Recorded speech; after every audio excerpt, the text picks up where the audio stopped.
শুভ সন্ধ্যা।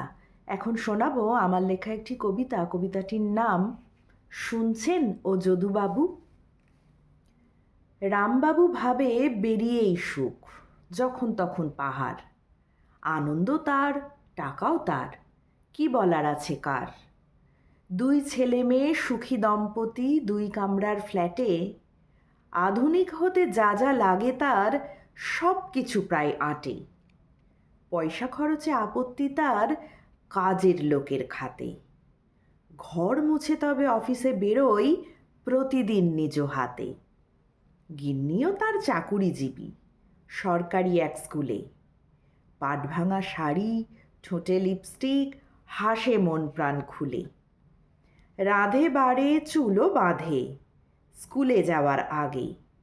দেখতে তাকে জীবন্ত এক দশভুজা লাগে। শ্যামবাবুও অক্লান্ত 10টা 5টা করে। তাজা বাতাস পাওয়ার লোভে হাঁটতে বেরোন ভোরে। খাদ্যরসিক, আড্ডাপ্রিয়, ঘরকুনো তার স্বভাব। পায়ের তলায় সর্ষে রাখার হরমোনে তার অভাব। বই পড়েন, বাগান করেন, জীবন কাটে হেসে। 2টি কাজের লোক রেখেছেন, বউকে ভালোবেসে। বউখানি তারও চাকরি করে, কর্মস্থল দূরে। ট্রেনের ভিড়ে চ্যাপ্টা হয়েও জীবন থাকে সুরে। দিনের শেষে বর বউয়ের গল্প করেই কাটে। ছেলের পড়া থেকে আলুর দর কত আজ হাটে। ভিন্ন মানুষ, ভিন্ন যাপন, ইচ্ছে অনুসারে। এর মধ্যে কাকড় খুঁজতে যদুবাবুই পারে। রামবাবু তো ভীষণ কৃপণ যদুবাবুর চোখে। কানে ধরে বলে নাকি তারই কাজের লোকে।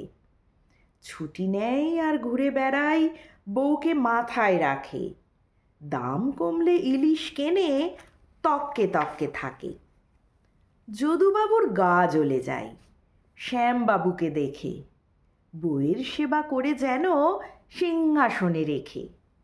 বউ নয় তো ভিক্টোরিয়া, মধ্যবিত্ত ঘরে।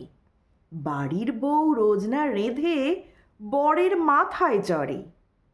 যদুবাবুরা সেই শ্রেণীর, নিন্দুক কয় যারে। নাক গলানোয় দক্ষ তারা, আনুপাতিক হারে।